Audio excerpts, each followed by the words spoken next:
So friends, जैसा कि आप जानते हैं अभी हमने 2 पेपर को कवर किया और ये हमारा थर्ड पेपर है। थर्ड पेपर होता है इंटरेक्टिव कम्युनिकेशन इंग्लिश का, जिसमें ये 2 पार्ट्स में डिवाइडेड होता है। जैसा कि हमने पहले सिलेबस वाले में डिस्कस कर चुके हैं हम, और उसमें बताया भी गया था कि इसमें 2 पेपर होते हैं, पेपर 1 और पेपर 2। तो पेपर 1 में क्या होते हैं, 120 क्वेश्चंस आते हैं जो कि 1-1 मार्क्स के होते हैं, जिसके लिए आपको 1 घंटे का समय दिया जाता है। और पेपर 2 होता है सब्जेक्टिव टाइप, जिसमें 180 मार्क्स होते हैं, जिसके लिए आपको 2 घंटे का टाइम दिया जाता है। तो हम आज पूरा डिस्कस करते हैं कि इसको कैसे प्रिपेयर कर सकते हैं और इसमें क्या चीज़ें करें कि हम जल्दी और करेक्ट कर पाएँ उसको। अभी बेसिक चीज़ें हैं कि इसमें आर्टिकल प्रीपोजिशन ये कंसिस्ट करता है।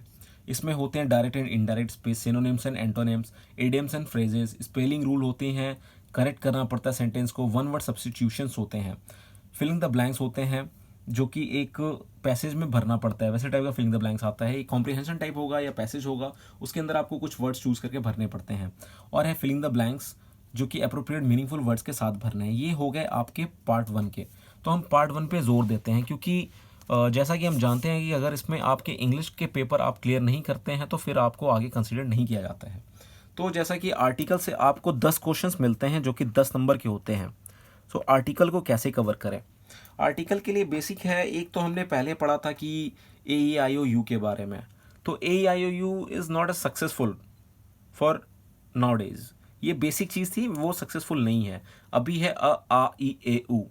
अगर किसी भी चीज़ का उच्चारण अ आ ई ए उ से होता है तो उसके लिए हम एन का प्रयोग करते हैं। जैसा कि हमने पहले पढ़ा था, पहले में था कि ए ई आई ओ यू से जो भी स्टार्ट होता है उसके आगे हम एन लगा सकते हैं, बट वो चीज़ रॉन्ग है क्योंकि हम एम ए के आगे, एम ए एम से स्टार्ट होता है, हम एन एम ए क्यों लगाते हैं? क्योंकि उसका उच्चारण अ आ ई ए उ से है। यहाँ पे ये जो थ्योरी थी हमारी पहले वाली वॉवेल वाली, ये हो गई यहाँ गलत। सो इसको आप ध्यान रखिए हमेशा। तो आर्टिकल में ए एन दी का प्रयोग होता है, ये सभी जानते हैं, और नहीं जानते तो अभी जान चुके हैं। तो जहाँ पे अ आ ई ए उ का प्रयोग है वहाँ पे हम एन का एन इस्तेमाल करेंगे। जैसे कि ऑनेस्ट में ओ आ रहा है, ओ तो वहाँ एन एन ऑनेस्ट आएगा, एम में एन एम में आएगा। सो इसके अलावा द का प्रयोग कहाँ करते हैं? द का प्रयोग वहाँ करते हैं जो कि यूनिवर्सल ट्रूथ हो और एक ही स्पेसिफिक चीज़ के बारे में बात कर रहे हो हम, तो वहाँ द का प्रयोग करते हैं। सो इसके अलावा बचा आपके पास अब ए। तो रेस्ट ऑफ जगह अगर वहाँ एन और द का इस्तेमाल नहीं है तो वहाँ आप सिंपली ए का इस्तेमाल कर सकते हैं। इसके बाद आती है प्रीपोजिशन। प्रीपोजिशन बहुत ही वाइल्ड है। सो प्रीपोजिशंस को आपको पढ़ना पड़ेगा, आप बुक फॉलो करिए। इसके लिए कोई ऐसा हार्ड एंड फास्ट रूल नहीं है कि आपको 2 मिनट में या 5 मिनट 10 मिनट में समझाया जा सके। तो मैं प्रीपोजिशंस के लिए दोबारा से एक बार वीडियो लेके आऊँगा जिसमें मैं प्रीपोजिशंस के बारे में पूरी चीज़ें बताऊँगा कि प्रीपोजिशंस को आप कैसे जल्दी से जल्दी कवर कर सकते हैं।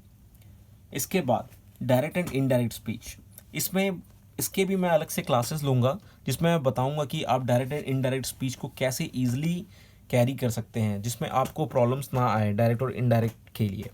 सो इसके लिए भी एक अलग से क्लास कंडक्ट किया जाएगा जहाँ पे आप डायरेक्ट एंड इनडायरेक्ट स्पीच को समझ सके, एंड प्रीपोजिशन के लिए भी। उसके बाद पढ़ती है सिनोनिम्स और एंटोनिम्स। सिनोनिम्स और एंटोनिम्स को मैं बोलता हूँ अगर आपने फरवरी में एग्ज़ाम देना है तो आप इसकी तैयारी इसी साल मई जून से कर दीजिए, क्योंकि ये बहुत ही वाइल्ड है और इसके लिए एक आपकी बेसिक नॉलेज की ज़रूरत है। वहाँ बहुत बार होता है कि चीज़ें ऐसी होती कि आप ऑप्शन समझ के आप टिक कर सकते हैं, बट अगर आप पढ़े रहेंगे तो ज़्यादा अच्छा रहेगा, तो आप वहाँ जाके सट्टा नहीं मारेंगे। तो जो सिनोनिम्स और एंटोनिम्स वाला चीज़ है वो आप पहले से ही पढ़ना शुरू कर दिए, क्योंकि इसमें सारा कुछ जब तक आपने पढ़ा नहीं होगा आप कुछ नहीं कर सकते इसके बारे में, और ये कोई फिक्स भी नहीं है और ये समंदर की तरह है, बहुत बड़ा वाइल्ड सिलेबस है इसका, सिनोनिम्स और एंटोनिम्स का। इसके बाद आते हैं इडियम्स और फ्रेज। इसको मैं आपको सजेस्ट करूँगा आप ये अरिहंत के बुक से फॉलो करें, और ये 100% है कि आपके 10 के 10 क्वेश्चन आपको मिलेंगे।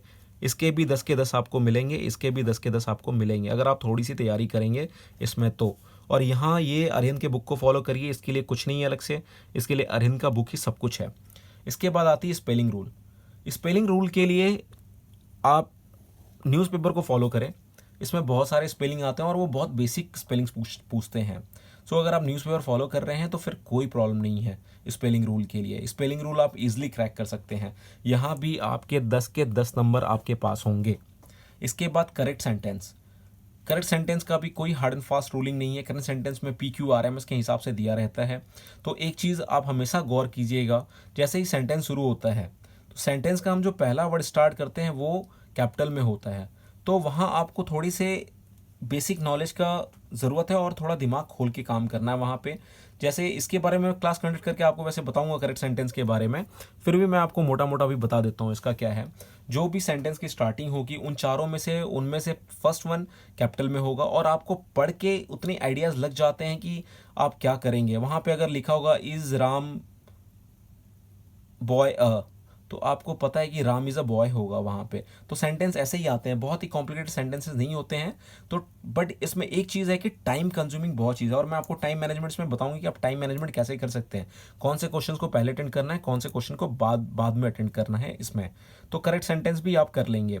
इसके बाद वन वर्ड सब्स्टिट्यूशन है। वन वर्ड सब्स्टिट्यूशन के लिए मैं यही कहूँगा आपको, अरिहंत SK या RK यादव के बुक को पूरा फॉलो करिए। इसमें भी आप 10 to 10 लेके आएंगे, क्योंकि ये सारे बुक से आते हैं, सारे बुक से हैं ये भी, और मैक्सिमम टाइम प्रिपरेशंस भी आपको बुक से मिल जाते हैं। तो ये जो बेसिक चीज़ें ये आपको बुक से मिल जाएंगी। उसके बाद आता है फिलिंग द ब्लैंक्स, जो पैसेज में या कॉम्प्रिहेंशन टाइप में भरना पड़ता है। वो भी आपको पढ़ने से उसका अंदाज़ा लग जाता है कि यहाँ पे क्या आएगा। इसको सिखाने का कोई ऐसा रूलिंग नहीं है कि आपको फिलिंग द ब्लैंक्स इसमें कोई सिखा सके, कोई नहीं सिखा पाएगा कि इसमें भरना कैसे और क्या है। इसके लिए कोई ऐसी हार्ड फास्ट रूलिंग नहीं है। उसके बाद आती है फिलिंग द ब्लैंक्स, जो कि आपको अप्रोप्रिएट वर्ड के साथ भरना है। आपके पास एक सेंटेंस रहेगा, उसमें एक ब्लैंक रहेगा और नीचे तुरंत आपको उसके 4 ऑप्शन दिए रहेंगे, तो आपको वहाँ से चूज़ करना है एक मीनिंगफुल वर्ड जो कि उस ब्लैंक में फिट हो सके। सो ये भी इजी है और इसके लिए भी कोई हार्ड एंड फास्ट नहीं है। ये आप जितना पेपर जितना बुक्स पढ़ेंगे उतना ही ये आपको फ़ायदेमंद होगा आपके लिए। तो यहाँ पे इस पेपर में लोग गड़बड़ी क्या करते हैं, बहुत बार ऐसी चीज़ों को टच करते हैं जिसके बारे में उनको आइडिया नहीं है। जैसा कि अब मैं बताने जा रहा हूँ आपको। इसमें आप सबसे पहले आर्टिकल, प्रीपोजिशन, इन सब पे नज़र डालिए। डायरेक्ट इनडायरेक्ट स्पीच पे नज़र डालिए। उसके बाद सिनोनिम एंटोनिम्स पे नज़र डालिए। अगर ये सारी चीज़ें आपको आती होंगी तो आप इजीली कर सकते हैं। और ये जो पोर्शन है फिलिंग द ब्लैंक्स, जो पैसेजेस के अंदर से भरने वाले हैं और ये जो ब्लैंक से ढूंढने वाला है, इनको लास्ट में टच करें आप। और ये जो रीअरेंजिंग, इसमें एक और है रीअरेंजिंग भी आता है, जो कि मैंने करेक्ट सेंटेंस के साथ ही लिख दिया है, बट यहाँ पे रीअरेंज भी आता है बहुत बार, ये रीअरेंज भी होता है बहुत बार। तो रीअरेंज को भी आप लास्ट में ही करें, क्योंकि स्टार्टिंग में समय कम है। यहाँ पे आपको हर एक सवाल के जवाब देने के लिए सिर्फ आपके पास 30 सेकंड है, तो किसी पे भी वक्त ज़ाया मत करें। और सबसे पहले स्कोरिंग पोर्शन को टच करें, जो कि आता है वन वर्ड सब्स्टिट्यूशन वगैरह आपने पढ़ा है, एक बार में आप उसको करेक्ट कर सकते हैं। इडियम फ्रेजेस आपने पढ़े हैं और ये बुक से आते हैं, कंप्लीटली बुक से आते हैं, आपको कहीं कुछ और ढूंढने की ज़रूरत नहीं है। सीधा आप बुक फॉलो करें, आप वो क्लियर कर सकते हैं इडियम फ्रेजेस, इसमें कोई भी इशू नहीं है। सो इसके बाद अब हम नेक्स्ट आते हैं अपने सब्जेक्टिव पार्ट पे। सॉरी, पार्ट 1 में मैंने एक चीज़ मिस किया। इसमें आपको 40% मार्क्स चाहिए होता है पार्ट 1 क्लियर करने के लिए 120 में से। तो आपको ईजिली 40% मार्क्स मिल जाएगा, क्योंकि आप अगर ये सारे पोर्शंस राइट करते हैं तो आप 40% के करीब करीब तो पहले ही पहुंच चुके हैं। आप 40 के प्लस ही जाएंगे, नीचे तो कोई चांसेस नहीं है आने का। तो आपको 48 मार्क्स चाहिए सिर्फ यहाँ पे। तो अगर आप तैयारी करते हैं समय से और सही तरीके से करते हैं तो कोई दिक्कत नहीं है। आर्टिकल मैंने आपका क्लियर कर दिया है। प्रिपोजिशन के लिए मैं एक और वीडियो लेके आऊँगा जिसमें आपको प्रिपोजिशन के बारे में बताऊँगा और डायरेक्ट एंड इनडायरेक्ट स्पीच के बारे में भी वहीं बताऊँगा मैं। ये थोड़े से लेंदी हैं, इनके लिए थोड़ा टाइम देके अच्छे से वीडियो क्रिएट करना पड़ेगा जैसे आपको समझ में आ सके। ओके, तो आते हैं अभी हम अपने पार्ट 2 के बारे में। तो पार्ट 2 में जैसा आप जानते हैं कि 180 मार्क्स का पार्ट 2 होता है, जिसके लिए 2 घंटे दिए जाते हैं हमें। इसमें आपका सबसे पहला होता है ऐसे राइटिंग, जो कि 60 मार्क्स होता है। 300 वर्ड में हमें वो ऐसे राइटिंग लिखनी होती है। इसमें 5 ऑप्शंस मिलते हैं ऐसे राइटिंग लिखने के लिए। कुछ इसमें करंट भी हो सकते हैं, कुछ आर्मी रिलेटेड भी टॉपिक्स हो सकते हैं। तो ऐसा उसमें कुछ ये नहीं है कि आपको रटा रटाया ही मिलेगा। सो आप जितना बुक्स पढ़ेंगे, जितने न्यूज़पेपर पढ़ेंगे उतना ही अच्छा है।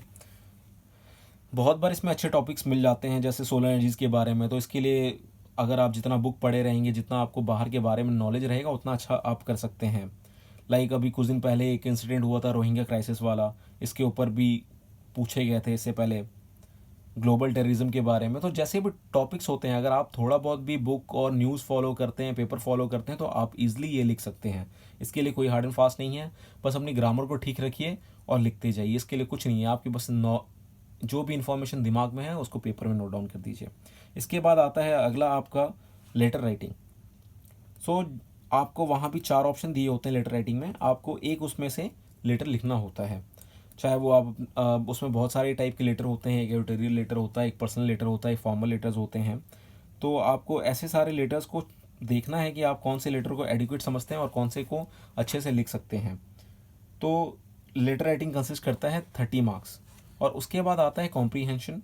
कॉम्प्रीहेंशन में क्वेश्चंस पूछे जाते हैं, वैसे ही नॉर्मली कॉम्प्रीहेंशन दिया होता है, उसको आपको पढ़ना है, रीड आउट करना है और उस कॉम्प्रीहेंशन से जवाब आपको निकाल के देने हैं जैसे उसे क्वेश्चंस पूछे गए होंगे। ये कॉम्प्रीहेंशन भी आपका 30 मार्क्स का होता है। तो अब हम यहाँ पे हम देख सकते हैं हमने 120 मार्क्स कवर कर लिया है। अब इसके बाद आता है कोई भी 2 टॉपिक आपको दिया जाएगा, कोई भी 2 तो नहीं है, वहाँ ऑप्शन दिए रहते हैं, लाइक 4 में से आपको 2 करने होते हैं। तो उन 2 टॉपिक के ऊपर आपको 15-15 मार्क्स से वो होते हैं शॉर्ट नोट्स। तो 15-15 मार्क्स के 2 शॉर्ट नोट्स लिखने हैं। वो भी ऐसे नहीं होते हैं कि आपको पता नहीं होगा, वो भी नोन ही होते हैं। लाइक कुछ साल पहले दिया गया था नीति आयोग के बारे में, डिजिटल इकोनॉमी के बारे में, क्राइसिस इन सीरिया के बारे में। तो इसको लिखने के लिए आपको न्यूज़ से अपडेट रहना बहुत ही ज़रूरी है, चाहे आप वो न्यूज़पेपर के माध्यम से रहें, चाहे आप न्यूज़ सुन के रहें। और ये जो चीज़ें हैं ये आपको एसएसबी में बहुत काम देती हैं। तो ये जो रिटन का मुद्दा है, रिटन सिर्फ कहने के लिए रिटन है, बट ये हाफ आपकी एसएसबी की प्रिपरेशन तक आपको लेके चली जाती है। तो इस हिसाब से आपको सेकंड पेपर को कैरी आउट करने के लिए आपको बहुत ज़रूरी है कि आपका न्यूज़ पे कमांड अच्छा हो। जितना आप न्यूज़ पढ़ेंगे उतना ही बेहतरीन होगा आपके लिए। इसके बाद सेकेंडली इसमें जो लास्ट पोर्शन है इसका, इसमें स्टोरी राइटिंग आती है। इसमें आपको 2 पिक्चर्स दिखाए जाएंगे, उन पिक्चर के ऊपर आपको स्टोरी लिखनी पड़ती है। तो इसके ऊपर भी अलग से मैं एक दिन एक वीडियो बना के डालूंगा, जिससे आप लोगों को थोड़ा बहुत बेसिक आइडियाज़ क्लियर हो जाएंगे कि स्टोरी राइटिंग लिखना कैसे है और कैसे टाइप की स्टोरीज दिखाई जाती है उसमें। तो ये आपका पूरा कंप्लीट रहा पेपर 3, जिसमें इंग्लिश वाले पोर्शन को कवर किया गया है। तो वैसे भी आप लोग जानते हैं कि जैसे ही आपका 120 क्वेश्चंस आप कंप्लीट करते हैं फर्स्ट आवर वाला, उसके बाद आपका ब्रेक होता है। और एक चीज़ है, यहाँ कोई नेगेटिव मार्किंग नहीं है। तो अगर आपका लगता है कि छूट रहा है तो लास्ट में आप सर्कल कर सकते हैं, अपना तुक्का लगा सकते हैं। तो यहाँ नेगेटिव मार्किंग नहीं, ये सबसे बेहतरीन चीज़ है। तो बट मैं यही बोलूँगा फर्स्ट पेपर में कि आप एकदम चुस्ती और दुरुस्ती से करें और उसी क्वेश्चन को हाथ लगाएं जो आपको नॉलेज में हो। और ये सारे चीज़ मैक्सिमम बुक से आती हैं, जिसको आप बुक पढ़ के आप कर सकते हैं। डायरेक्ट एंड इनडायरेक्ट स्पीच भी बुक से आती है, बट एक बार अगर आपको समझा दिया जाएगा तो आपके लिए ईजी रहेगा वो करना। इसलिए मैंने बोला कि मैं उसका वीडियो एक बार आपके लिए दोबारा लेके आऊँगा, डायरेक्ट इनडायरेक्ट का और प्रीपोजिशंस का, जहाँ आप बेहतरीन कर सकते हैं उसको। और तो चलिए फिर अपने अब नेक्स्ट वीडियो में चलते हैं हम।